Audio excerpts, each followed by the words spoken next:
areas and in the eddies, and becoming bottleneck hardwood. And then the cypress trees should be spreading south as the delta. The delta is building up out there, and the trees should be spreading south. So in a way, I mean, it's progressing like it should, even though the people don't like it to change. But the idea that the water is being forced too high, these trees, you'll see very few young cypress trees. Yeah. Because it doesn't dry up enough for them to germinate, and then when they do germinate, it stays too high for them to survive. So the saplings that come up, the water will come up over them, and they keep it high for 2 months. So all of these trees you see out here, this is a second growth. And almost all of this, well, these aren't really good trees yet, but the cypress trees you'll see are almost all the same age, which is about 80 years old. And you'll find a few older ones that weren't, worthy of being cut down. My name is Westphal. We left Bell River Landing. We're in an area in the Atchafalaya spillway called near Old River. It's called Old River. So we're in the southern part of the Atchafalaya Bay. Well, Audubon has a number of research, and not just research projects, but interest, concerns, advocacy across coastal Louisiana because of the issue that there's so much land loss.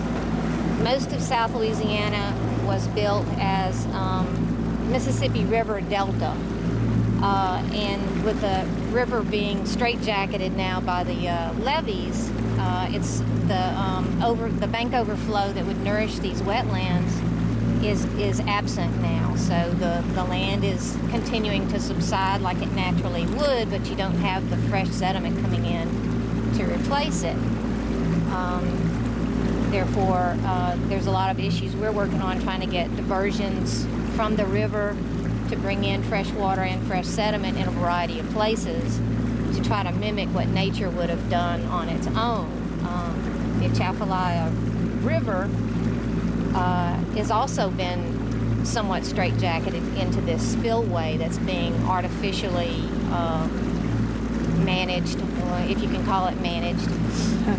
It's managed mainly for flood control, and the byproduct is environmental health. I mean, in a way, they preserve this area by making it into a spillway, and in another way, they're drowning it. Yeah, you said that in order to be healthy and reproductive, the cypress need the water levels to drop down so the young trees can get going and then to go back up. Right. For a cypress to germinate, the substrate, the mud actually has to be exposed to air. And the water level very seldom gets that low. And then when they do germinate, most of the time in most of the basin, the water then comes up too high for too long for those young trees to survive the flooding. Right. You were saying too, these flags we see out here on some of the shrubs and things are marking for crawfish. Right. Most everywhere you see a flag, they have their own color coding system. They mark trails through the trees. It doesn't look like you can go through there, but the water hyacinth are camouflaging the depth of the water. Okay. And so they have their trails marked where they lay their crawfish traps. Oh, so there are traps Right, down. they're wire traps. Baited traps at the today there was a lot of traffic at the landing as I was putting in. There was a lot of traffic with craw fishermen coming in loaded up. And what would there be, houses back here, or are these fish camps or something? This is one of the places I like to bring people.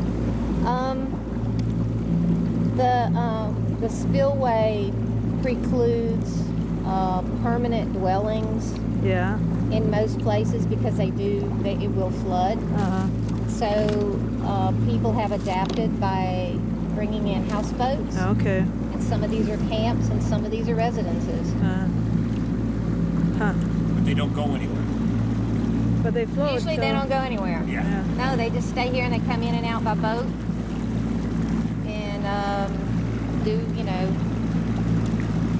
they'll spend summers out here. They'll, whatever.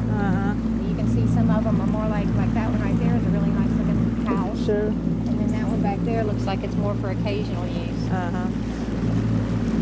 Yeah, I now work for National Audubon, but my background for many, many years, I worked as a research associate with Louisiana State University. Okay. I was a coastal scientist working on land change and habitat change and how plants affect land change. Okay. So that was my expertise. Uh-huh.